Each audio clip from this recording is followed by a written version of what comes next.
Welcome to a very special series called The Alterdoctor.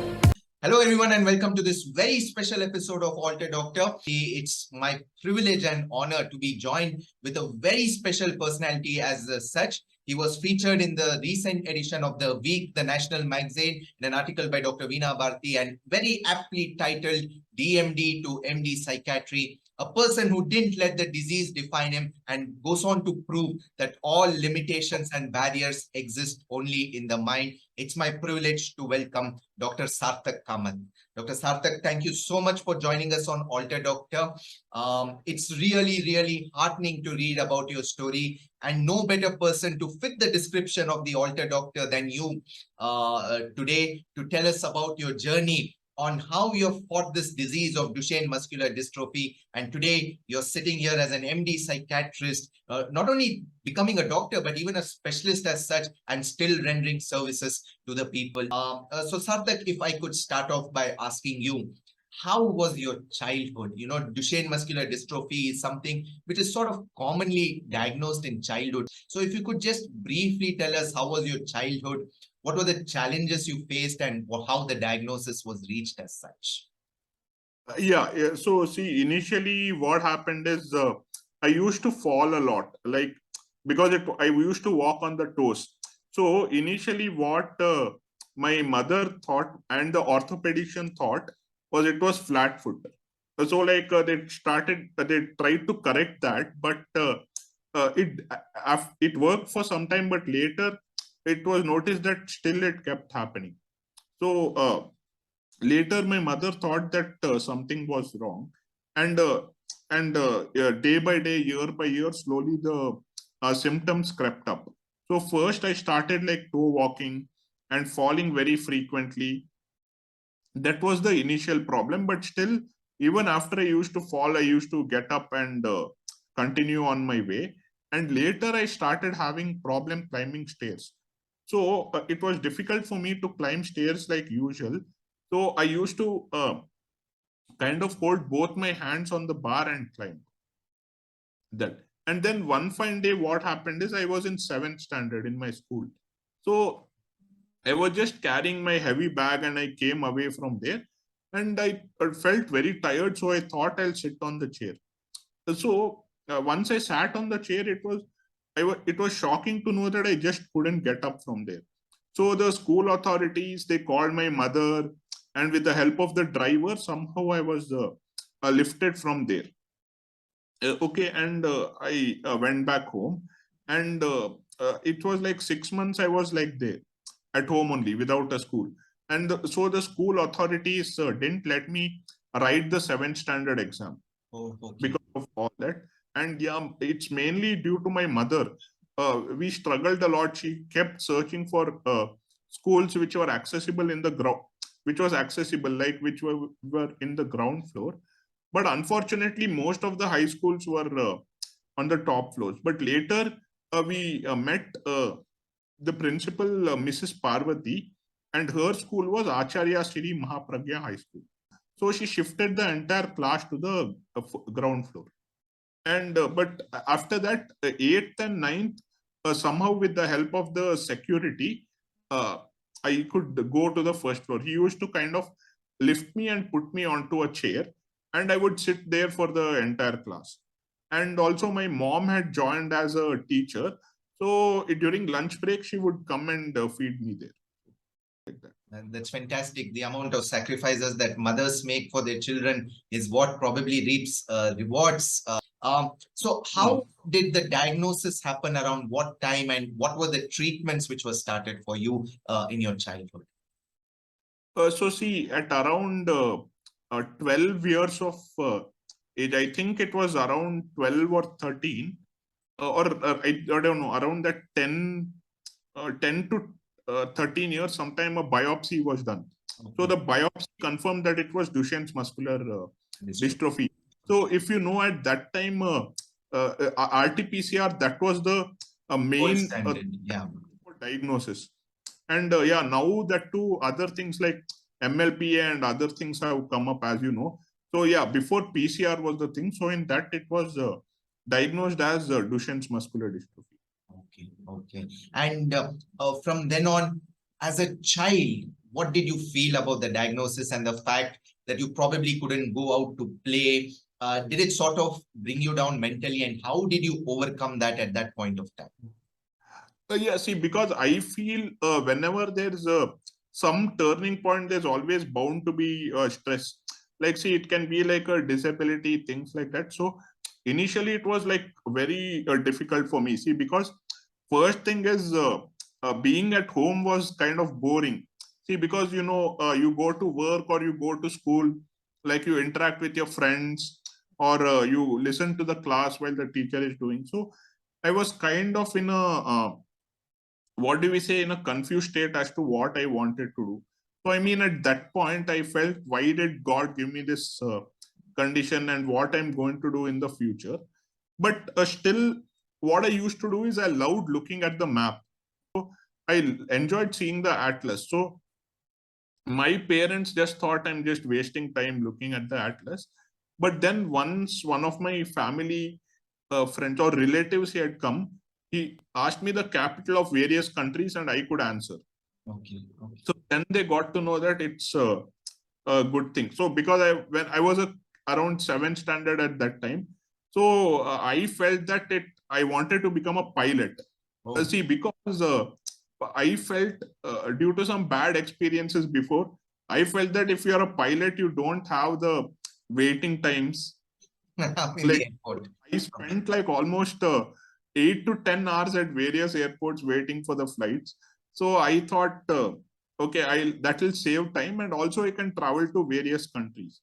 Okay. Yeah, but then slowly I got to know what was the difficult part, because you kind of got to be good at physics, and obviously your fine motor control, all of that has to be normal. So, yeah. So what sort of treatments were started? Did you have to go to any place for other place for treatment? How was the journey as such with regard to the treatment as such?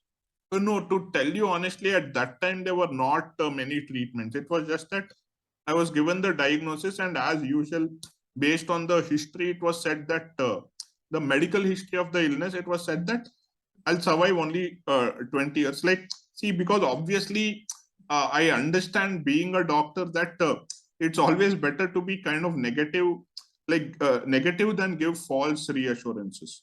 So because it's based on studies, we just give a fair estimate, like you might live for this long. Yeah. Correct. And But physiotherapy was one thing that was helping.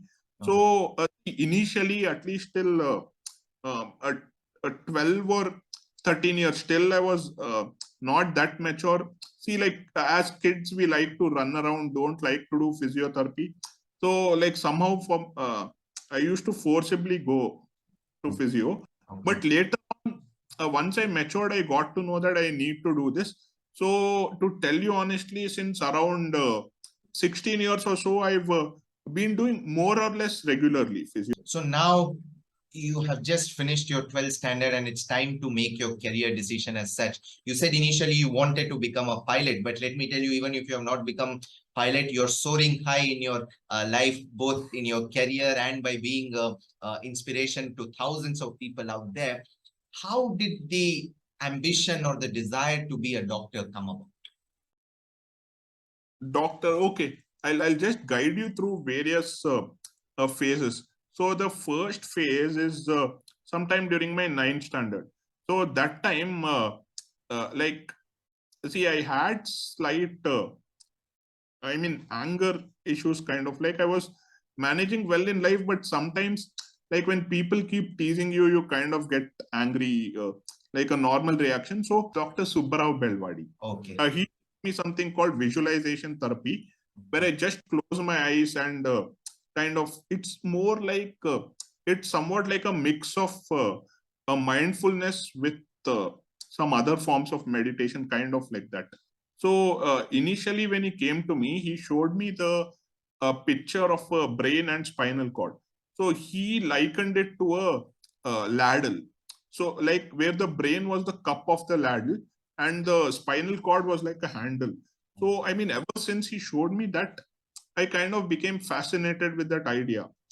Means I didn't, the idea to become a doctor didn't come yet, but it kind of was stored in my mind that, oh, this is amazing.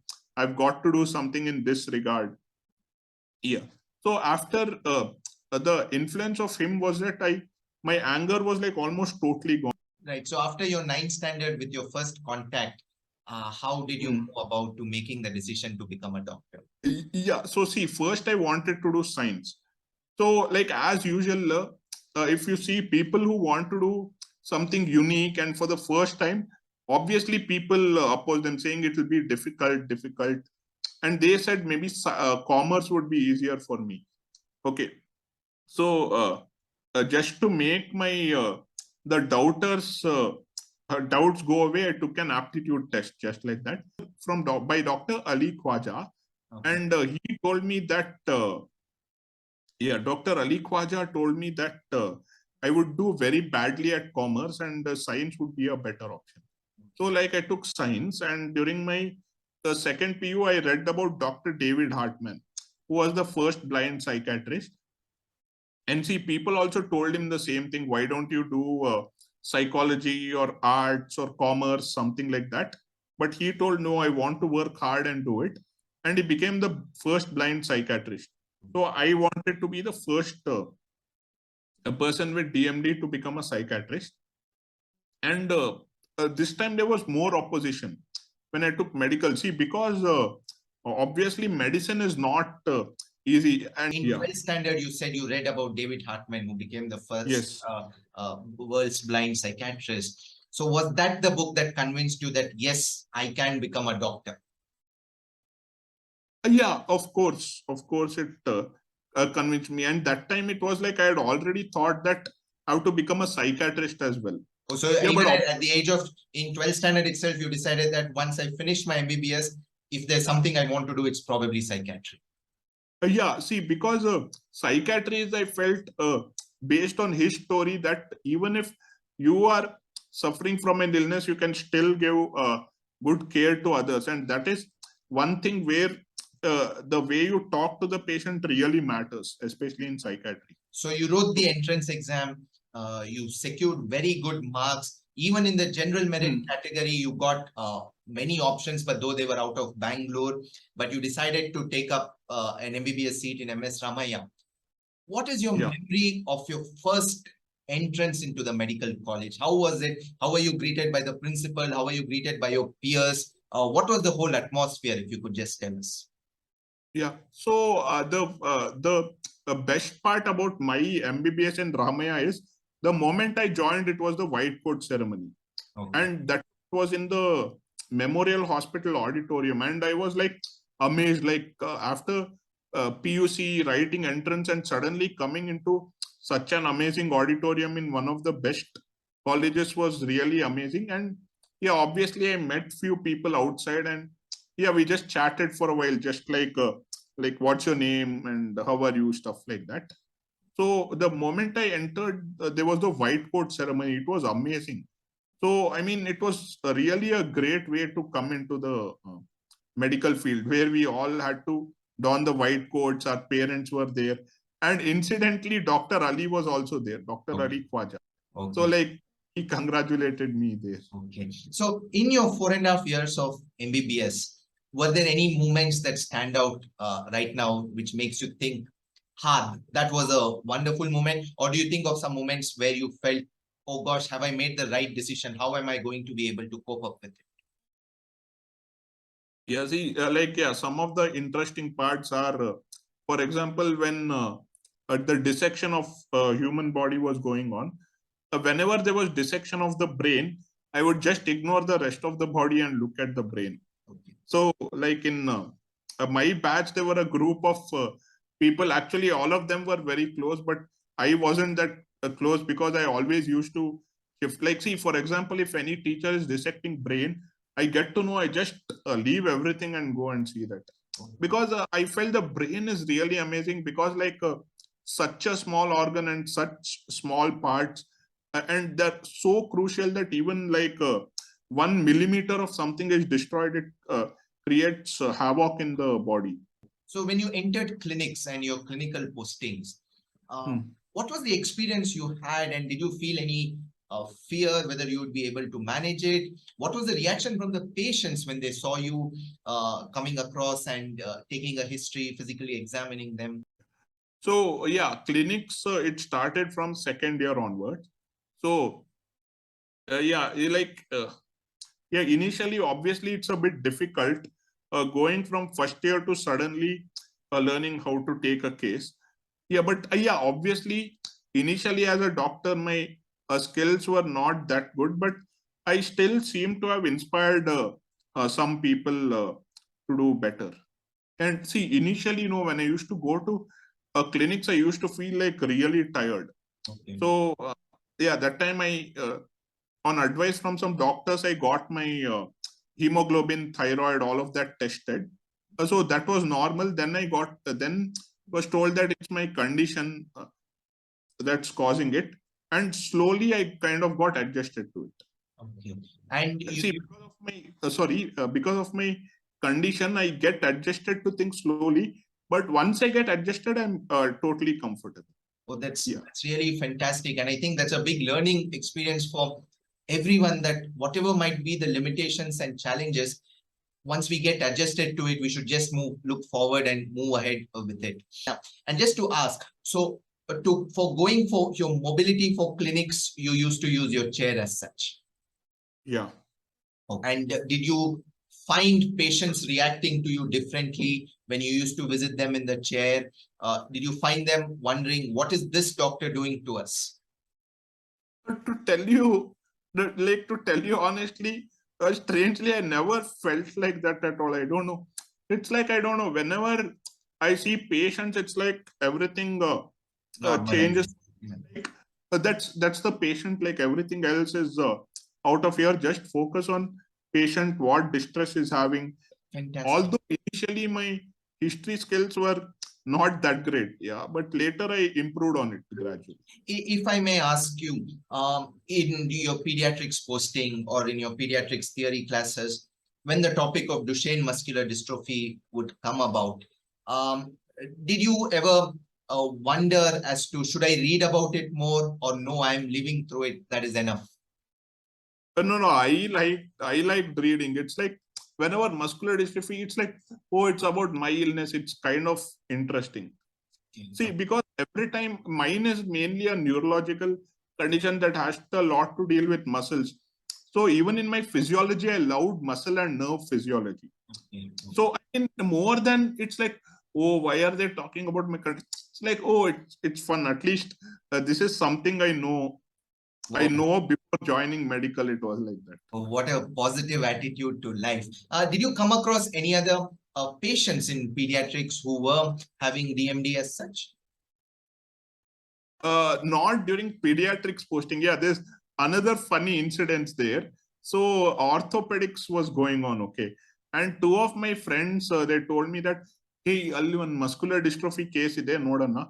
And first they asked me, are you comfortable? I said, yeah, it's comfortable. Where is the patient? Let's go and see. So we took the entire DMD case, and that time when the faculty came, he said, what is this DMD neuro or ortho case? Who told you to take that case? It was initially like that. But once I started presenting, he told, oh, okay. You know well, and he taught us very well about DMD. So what was your first feeling when you finally got that MBBS degree? What was the feeling, and how did you decide to finally take up psychiatry? Okay, so yeah, obviously graduating from there, it was good. We just had the newly constructed auditorium, that is during our 8th term, 9th term. So I mean, around 8th term, 9th term, we had that auditorium being made, and it was like so huge, and we had all our parents around, and like many teachers were encouraging me. So that was really a great thing for me. So see, initially, I always wanted psychiatry, but later I thought that maybe radiology also looks interesting, where you discuss with people of different specialities, and that too you'll deal with all aspects of the human body. That's what I thought, and I felt that obviously most of the toppers, they like kind of choose radiology like that. So initially I just wanted radiology, so I just kind of yeah, went into the entrance process. Yeah, and later I knew when I didn't get in the first round, I also thought like anyway I like psychiatry. Let's see whether I can do it, because this also was there that oh, how will I deal with psychiatry? Because like that time many people used to tell me like uh, what if you can't handle the patient's emotions, what will you do? And yeah, obviously through the clinics, because I was more exposed to like radiology and all that, so I thought that is a better option. But later I thought I've always liked psychiatry, why not choose that as an option? So in the second round I got it in KIMS Bangalore, that is in general merit. Oh, that is fantastic. And that is a point that we again would like to make, that you have not let any physical challenges limit you, and you have used the power of your mind and your self-confidence to just move forward. Were there any teachers who made an impact on you to choose psychiatry as such? Like it was mainly the psychiatry department. So like see, the thing is during second year I remember that I was the only person who used to attend psychiatry postings, Okay. especially that all that time. So when I used to come there, they used to welcome me, hey, good, and they used to call me for discussions with interns, and I would see how fascinating it is. At the same time, they used to give me books on criminal psychology, and oh, you're interested in psychiatry, no, read this. Especially my internship was really good, because I got to sit in OPDs, and we got to take cases, present them. That was interesting. So that time I understood that psychiatry is not just related to the mind, it's a lot other things, including like neurology. Sometimes we kind of deal with metabolic encephalopathies like stroke and all that, other than the usual psychiatric things that we had. And they used to routinely encourage me to participate in the psychiatric quiz. So this psychiatric quiz is conducted by the Indian Psychiatric Society of Karnataka. I mean, it's Karnataka chapter. It's a state level. So I used to take part in all of that. And during internship, I think I came third or fourth in Karnataka.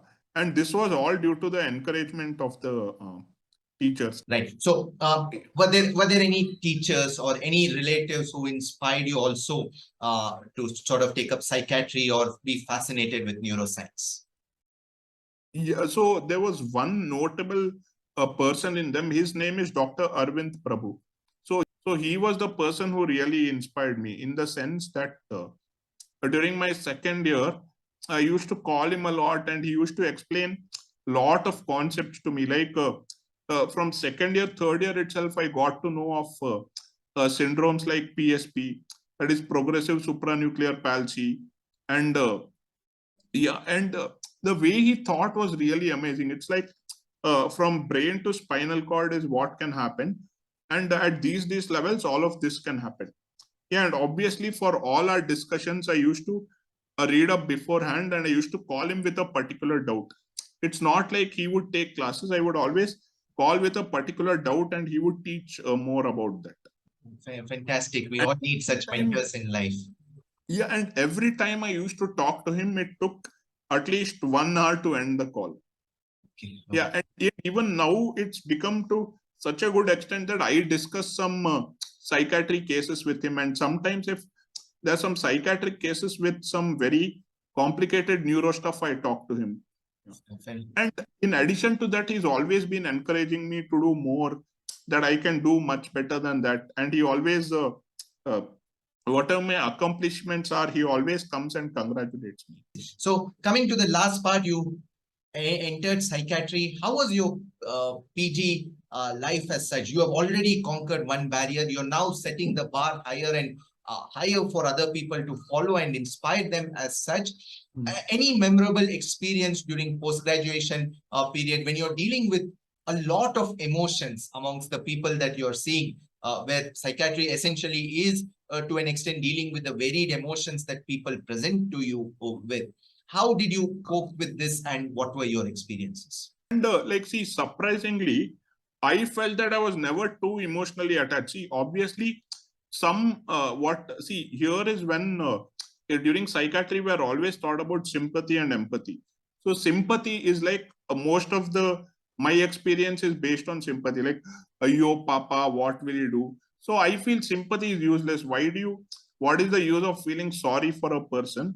Whereas empathy means you walk in their own shoes and like you understand, oh, okay, that's why this person is behaving like that kind of. So that was the first thing that was taught. So how do you teach psychiatry? So see, I feel that in teaching, right, it should not be like one-sided where one person, he just goes on and on about something. So I like to keep my classes more fun. Yeah, I try to use references from like, I've used references from Game of Thrones. Oh, wow.